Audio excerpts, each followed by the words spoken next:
Hello, everybody, and welcome back to the Sedona Psychics podcast here in Sedona, Arizona. I am continuing our segment on Meet the Reader, and today I have Linda Mae here with us. Say hi, Linda Mae. Linda Mae has been a reader here with us since the beginning, I want to Almost. say. I Yeah, was like about just a few months after you opened. yeah. So you've been here for a while. You're in the ropes, in the loop. So we're gonna start off today by asking Linda Mae some questions about her modalities, how she's feeling, also getting into some personal fun questions as well, just like we have on all of the other episodes with all of the other readers at the Crystal Magic Psychic Center. So, Linda, before we dive in today, how are you feeling today? I'm feeling great, actually. I'm very excited about this, to be honest. Awesome. We're Yeah. excited to have you here today. So what's the energy like for you coming into this conversation today? I'm actually very excited for many reasons. I've always actually had no problem with doing kind of speaking things and Uh-huh. stuff like that. And so for me, it's just an opportunity for people to meet who I am, the real me, not Yeah. just a description on a flyer. Right. Or on the website too. Yeah, Yeah. yeah. All right. Well, the first few set of questions we're going to get into is going to be pretty much about your spiritual path and your journey of how you got to where you are today. So, can you share a little bit about your spiritual journey? How did this path first begin for you? Well, interestingly, I was brought up in a household. My grandmother actually was a member of the Universalist Church at the time, the Unitarian Universalist Church these days, but back in the day it was Universalist. And that's where we went to Sunday school and everything. And so my very beginning was going, you know, basically my Sunday school teacher, she was geared towards children. So she would teach us about like God being in trees and in flowers and in animals and Oh, that's everything. awesome. So I loved that, I had a love of nature anyway. We had like a lot of woods around my house and I used Hmm. to play in them all the time. So to me, that was just so perfect. Oh, that's awesome. And so that's luckily what I grew up with. And then as I got older, I found other things. Many years later, I met my person who became my husband, and he was a practicing Buddhist at the time. And he opened me up to like the East West Foundation. So I learned about a lot of different other spiritualities at that time. Oh, that's cool. Yeah. That's cool. Yeah. So my path has been very, it's been really amazing. We found out about this woman who was a psychic in Rockport, Massachusetts. Lisa Poole was her name. And she introduced us to an organization called Servants of the Light, which was based on Kabbalistic training. And it was like it took me 5 years to get through the course. And it was Uh-huh. meditating every single day. I still use a lot of those meditation techniques. I still use a lot of the energy clearing techniques. Even when I bless my room every single time I go into a room here, I bless it every single time with something I learned from that. That's awesome. So it seems like you have a lot of knowledge under your belt with a lot of different A things. lot of different spiritualities. And then on top of it all, probably my main path these days, for over like 35 years, I think now, is the Druid path. And I found that in 1991. Mhm. And in many ways, it was in alignment with everything. Right. Right. It just seemed to be right in alignment with the things I learned in Sunday school way back then. It was in alignment with even the things I learned from Servants of the Light and the Tree of Life. Okay. And, all the different teachings and everything, it all just kind of fit to me. And Nice. the Druids, and I don't know, most people don't know much about Druids. One of the questions that people ask me a lot Right. when I'm Yeah. doing the readings, because I Yeah. tend to use Druid cards. And they're very nature based, but the Druids themselves had a lot of wisdom. They were trained probably by the Essenes, which was one of the ancient sects that used to really teach wisdom paths and stuff like that to Hmm. people. And they became one of the lost. They were the leaders of one of the lost tribes of Israel, and they settled pretty much in the Celtic area, which went from Eastern European all the way over to the British Isles. And they became known as the ones that had all the wisdom and they knew how to read the stars. They knew astrology. They knew how to read the branches on a tree. I mean, it was That's just cool. That's so cool. all of those things that are part of who I am. And they're just a part, I just knew in my soul that I had been a druid in past lives and Hmm.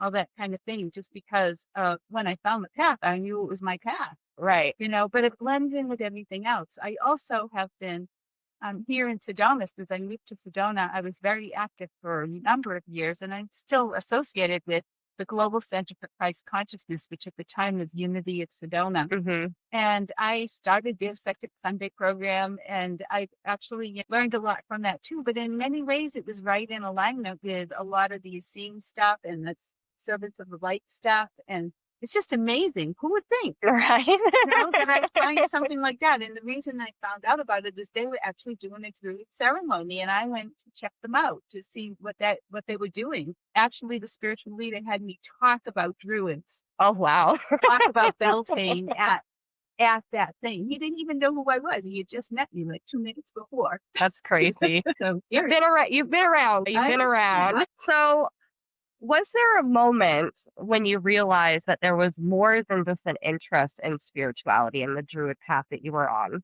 That it was kind of getting this information of like, this is my calling. the Druid path definitely was my calling. Mm-hmm. When I found that was definitely something that I felt. But it had been, my spirituality has always just been a part of my life. I remember saying, now I lay me down to sleep when I was like 3 years old. Mm-hmm. I used to say a prayer every night before, I still do, before I go to bed. And when I wake up in the morning, I always say prayers. And Right. I've been doing that all my life. But the Druid path gave me a whole new insight because it was things I loved. Right. And that, I would say, is one of the biggest messages. I mean, if it's something you love, pursue it. Right. That's your calling then, That right? is Your your calling. purpose. That Yes. is your purpose for being here. And that's what I teach people when I do readings. I That's one love of the that. things I talk about. I love that. Who or what were some of your biggest teachers or influences along your path? Well, I would say, aside from my grandmother, who my Nana, especially the one that introduced us, the family, to Unitarian Universalists, my husband Bob was definitely a big influence in my life spiritually. Teachers that we found together, like Louisa Fu, who taught us about servants of the light, all that, those were part of my spiritual teachings. And so all of these influenced me in all of the different things that I've done in my life. Okay. And it's led me. I know, even I've also studied psychology and spirituality as long as I can remember. Mm-hmm. So to me, doing readings is sort of a combination of the two of them. That's awesome. I love Yeah. that. I love that. What has surprised you the most about doing this work professionally? Well, it's interesting because I've done a lot of this work over the years. I mean, way back when I was 19 years old, an astrology class. So I basically have taught classes on astrology. Okay. I've done all different. I've done numerology. I used to do a lot of like fairs and meetings that we used to have in the Phoenix area when I lived there. Mm-hmm. And I would always be like a reader for people. And when I moved to Sedona, but I did mostly like life coaching, spiritual counseling, relationship counseling, all kinds of things like that over the years. When I moved to Sedona, I said, what should I do here? Mm-hmm. And the answer came to me immediately, you should do psychic readings. So I got involved in psychic readings almost right away. Mm-hmm. And I've been doing them here in Sedona ever since. And I've been here since 2014. Okay. All right. So now we are going to go through what your specialties are, and the styles of readings and the type of modalities that you use in your readings as well. So as of right now, where you're at in your spiritual career, what modalities do you specialize in right now? Well, honestly, I've done so many things in my life. I am a Reiki master. So many things that so many people in there do that kind of work here. But I'm finding that I feel a calling to literally just use I call them soul level readings, and I use the Druid Animal Oracle as my number one tool. And the reason I use that is because I feel like the messages that come across are exactly what a person needs to hear on a deeper level. So my readings are deep. They're not like, you got to Surface meet level, yeah. some handsome person tomorrow. It's much deeper than that. It's like, what's going on underneath the surface in your life? And that's what I feel like people need to know. And most people don't even ever go there. The world doesn't teach us to go there. Mhm. So I feel like that's part of what my calling is to help people be aware of who they are on the inside and how we are all connected in love and light. And I also feel, especially through these times that we're going through on the planet, everything is changing, everything is shifting. A lot of people are starting to second guess their religions and their beliefs and everything like that. So I really feel over these next few years, we're gonna be pretty busy. I know, I think so too. And I think that, we, especially as readers, bringing people to higher levels of understanding things is exactly what this world needs. The world Mhm. has been basically, and I say this a lot in my readings, it comes up in the readings a lot, but basically we're under a spell in that we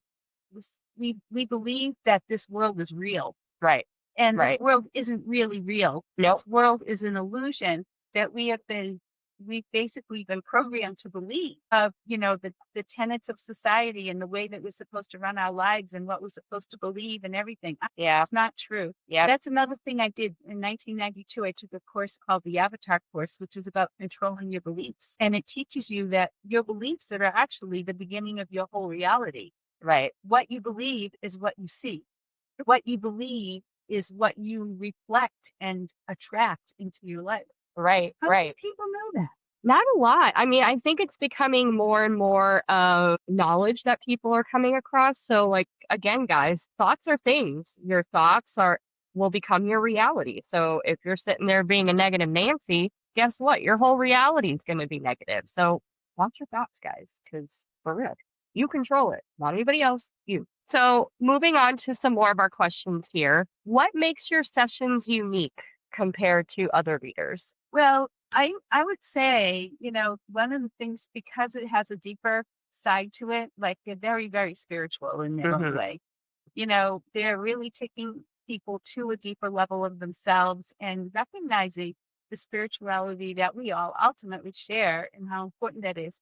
And another thing that comes up in the readings all the time is I get to ask them, what are the things that you really love to do in your life? Because the more people can incorporate that in their lives, the better their lives will be. It turns your life around. Right. Things you love. Yes. Follow your bliss, like Joseph Campbell said. Yep. You know? Agree 100%. Is there a type of client or question you feel especially called to help with?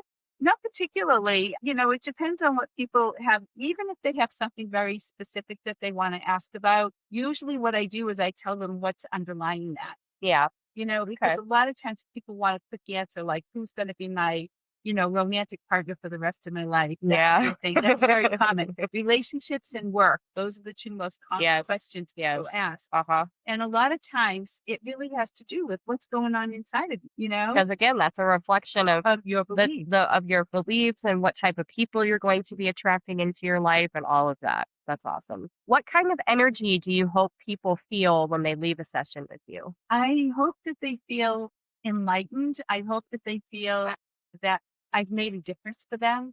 That's what I really hope. And I hope that I lead them to a path that really works for them. That's That's awesome. really what my goal is. I love that. I love that. So now we are going to start going into what clients can expect in a session with you. So, for someone who's never had a reading before, what can they expect when they sit down with you? I usually explain exactly how I work. I explain, the order of the cards, past, present, future, and Hmm. how the rows are set up so they can see them. I explain about the cards and why I use them, but ultimately, no matter where they're at, I try to gear it towards where they're at. Right, right, So somebody who is a little bit more deeper and more spiritual will understand more of the spiritual things. Some people who come in don't even know what a past life is. right, So I won't talk to them about past lives, right. that kind of thing. Yeah. So, guys, it seems like really like a lot of the readers here are very much in integrity. A lot of the readers here also have a lot of compassion for the person sitting next to them. But also another awesome thing is that a lot of the readers here will meet you where you're at on your path. They're not going to tell you, hey, you need to do this now or nothing's going to happen. No, we're going to meet you where you're at and let you know where you can go from there. So just trust that whenever you come in and get a reading from anybody here. So let's see. My next question for you: what role do you believe the clients play in their own healing or insight? Well, I really think that because the readings are the type of readings I do, that people will sometimes mull them over. So Yeah. they might not get something right away. Some people do. Some people are like, oh, yeah, that's exactly what I needed to hear. Hmm. But some people, it's something that they have to mull over. It's something that will keep coming up for them because a lot of the things I am offering are from a deeper level. And so some people aren't quite ready for that yet. And that's okay. Right. But the thing is I planted the seeds, and Is that's what I love. and then it's their job to also water those seeds and move forward and watch it grow. as well, putting the action into it. And it will, whether they realize it or not. Right, Unconsciously, it will start the process. right.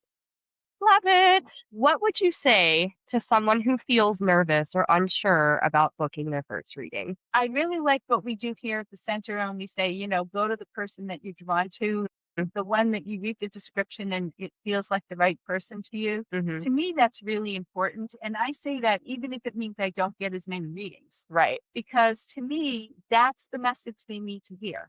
Yeah. So that to me is, so if you're a little bit nervous, just look at who calls to you. Who is it that you feel drawn to? Because that's the one that Right. has the right message for you. Yeah. There's a reason. There's a reason. And I really believe that. And that's part of psychic energy. Yeah. Yeah. And discernment and trust too. Like, Yes, it is. like trust yourself to lead you to where you need to go. Last question for this part. How do you keep your work grounded, ethical, and supportive for clients? Grounded, ethical, and what was the other one? Supportive.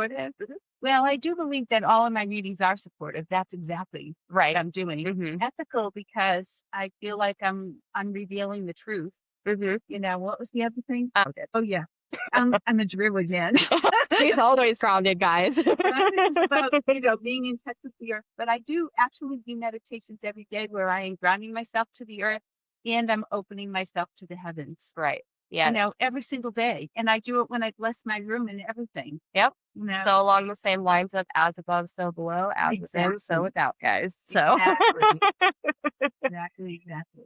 so our next little set of questions here for you, Linda Mae, is going to be some wisdom and advice for our listeners, clients, and everything like that. What advice would you give someone who is going through a confusing or uncertain time in their life? The very first thing I would say is if it's very confusing and you don't really know what to do, one of the things, a tool I recommend always, and it's something I use myself, is journaling. Yes. Writing it out. Because if you do that, you're putting it on black and white. You're basically, bringing some kind of clarity because you're writing it down. And writing it down actually helps you to see a little bit clearer about what's going on. So I would say any confusion or any kind of like hurt times in your life, to do that. I wouldn't necessarily say, go run to somebody to get their advice or, use a pendulum, although some people do that. Yeah. They find the answer that way. I think that a lot of it is just about learning how to go within yourself, seeing what's going on, and then saying, how can I change this? How can I make this better for me? Yes. I love that. I love that. What is something you wish more people understood about psychic or intuitive work? Well, that's interesting because, because I do what I call soul readings, I'm actually working with a deeper energy. Right. A lot of psychics will just give you, advice in the moment for what's ever going on. And that's great. And that might be exactly what you want and need. And that's why I say choose the person that you want to go to. What do you wish more people understood about psychic or Well, intuitive work? that all of us are getting it from the inside. It's coming down from spirit. It's coming down from, a higher source. It's not just, we're not just babbling out some baloney, Yeah. to make you pay. I think that some of the psychics that are out there, that's another whole story. There are people that aren't really psychic. They're just telling you what they want to tell you. Right. Yeah. There are people out there who are not really Integrity. in integrity or really being of service. So again, that's where discernment comes in, guys.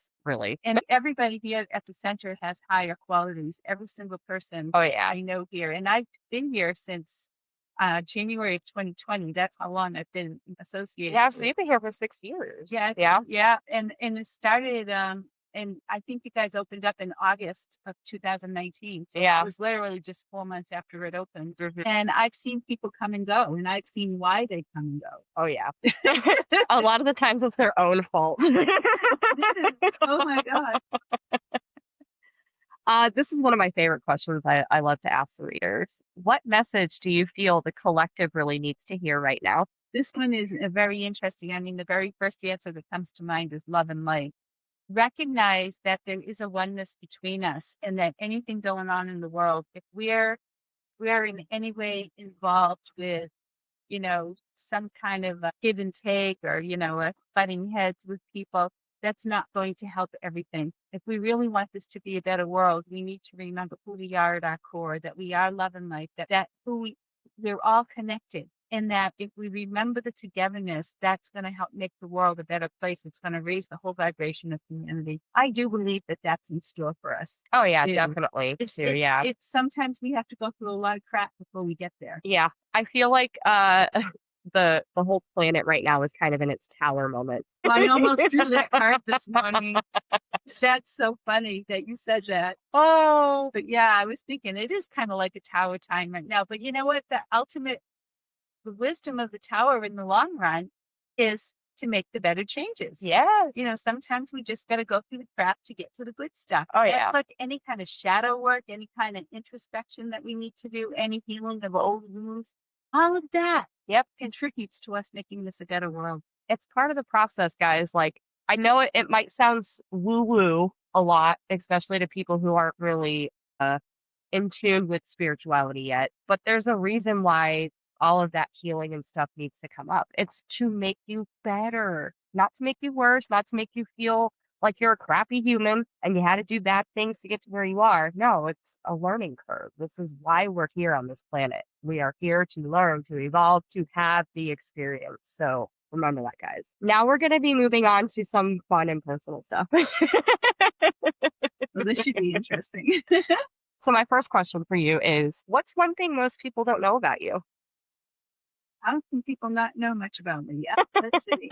I've had a very varied past. You know, I've done a lot of things that, you know, right now, one of the situations that's up in the world has to do with GLBT people. Mhm. And back when I was in high school, I knew I was bi. People don't know that about me. Okay. All And, right. you know, and I haven't even had a partner in like 10 years, but I don't, wow, 12 years, and I don't miss it. But I have, you know, over the time that I mostly I've been, you know, I've gone out with guys, but I've also had my share of women partners too over the years. Okay.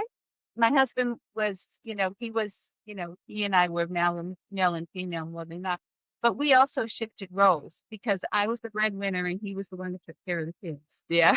You know, I would say that was the biggest thing that most people don't know about me. And but I did actually do a lot of work for the bi community when I was in Phoenix, and I used to run support groups for people, and things like that. It was just part of, you know, what I did because I felt like it was something needed, very much needed. And that's one of the things that I really love to do is do what's needed in the moment and help where I can. Yeah.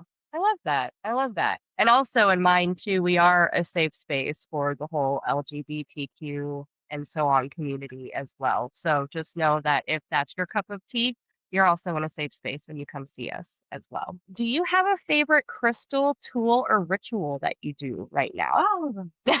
All of the above. My favorite crystal is rose quartz. I have to say, Okay. it is my absolute favorite. I have loved rose quartz since the first time I held one, and I don't even remember when that was. But I always have rose quartz near my bed. I have them like I have a little altar on my table when I do readings here, and the rose quartz is right in the center. And I just love it because it has to do with the heart. You know, it's totally about coming from the heart, and that's where I believe that's our chooser. The heart is our chooser. Are we gonna sink down into the depths, or are we gonna rise to a higher level? And that rose quartz gives us the everything, energy to move to higher levels. So I would say that that's my favorite crystal. Okay. So share the love. Share the love. Yes. So this is my ultimate favorite question to ask everybody. If your spiritual work had a theme song, what would it be? You know, I kind of think it would be the Love, Love, Love song by the Beatles. No, that's that one. No, that's a good one. That I really like matches up, I feel, like your energy with your readings and who you are. And that I like that. Yeah. That suits you. Yeah. What lights you up outside of your spiritual work? I have a cat. I've had animals all my life. We had dogs growing up and in my household. And then when I was on my own, the first thing I did was get a couple of cats, and I've had cats pretty much regularly ever since. Okay. And Misty it's just me and Misty. So the two of us live together in my house, and we we have our moments. We're both Tauruses. This is really funny. So sometimes we do butt heads, but we actually have a really special relationship between us. So, yeah, and we can see that though too. Yeah. When you talk about her and post her on Facebook. So Well, we are getting to the end of our segment here. I do have just a couple more questions for you. Is there anything else you'd like the listeners to know about you or your sessions or anything else you'd like them to know about? Well, I don't know. I just, I'm my sessions, like I said, I call them soul readings because they're really working with the deeper energies that work in your life. So Mhm. that to me is really important. And I've already mentioned that. So I Yeah. don't really have to go into that more. But it's just a very interesting thing to me how spirituality is just such an important part of my life, always in every level, even, every level. It's just always there. Even the decorations in my house, everything. Yeah. All the Yeah. things, all the things. All the things, exactly. And my last question for you, Linda, is what intention would you like to leave our listeners with today? The biggest thing I would say is if you don't know what you love to do, you don't know the things that make you the happiest because, in this world, we are conditioned to believe that it should be something. I would say make a list of things that you really love to do. And I would say even list 25 things and choose three. Start incorporating them in your life. And as you do that, you're going to find your whole life starts to change. It really does. And you can change them at any time. It's interesting. It's an exercise I've done myself. And the first time I did this, like way back when I lived in Massachusetts for the first time. And one of the things I loved to do at that time was wet on wet oil paintings, like the Bob Ross oil paintings. Ooh. And I did that for like 3 or 4 years. And I used to go like once a month to this class in Rhode Island, which was right near where I live. And I just so much loved it. And I still have all the paintings except the ones I gave away, but I still have most of my favorite paintings. But I just didn't want to do it anymore after 4 years, and that's okay. And so I'm constantly reminding myself what are the things I love to do. And I'll tell you one thing I absolutely love is journaling. And to me, that's like one of the most, you should see, I have bins full of journals. I've had journals since 10th grade. I'm 10 years old. Wow. And I keep all of them. I think I had my 10-year-old, it was a smaller one and it had mostly poems in it. But then in junior high, I started keeping regular journals and I have them all. Wow. I know. I don't know what my kids will do with them when I die. I really don't. But I keep thinking one of these days I'll use them to write my memoirs. Right? Because journaling to me is such an incredible answer to everything. Yeah. It helps me to stay sane. It helps me to see what's going on. It helps me to see what am I getting upset about, and I write it out and that helps me to see how I should go forward. Right. So journaling is going to give you that different perspective. Always. Always. And it brings me to deeper places in myself and it helps me even with how I deal with others. So it's to me, that's one of the most important things in my life. Awesome. Yay. Well, thank you so much, Linda, for sharing your journey and your wisdom with us today. It's such a gift to have you here at the Crystal Magic Psychic Center and part of the Crystal Magic Psychic Center family as well. For those of you listening, you can book a session with Linda on our website, crystalmagicpsychiccenter.com. You can read her bio. It lists all of the modalities that she does as well and all of that. So you can also find all of her other readers on there as well. Until next time, guys, stay grounded, stay open, and trust the path. Have a good one. Blessings.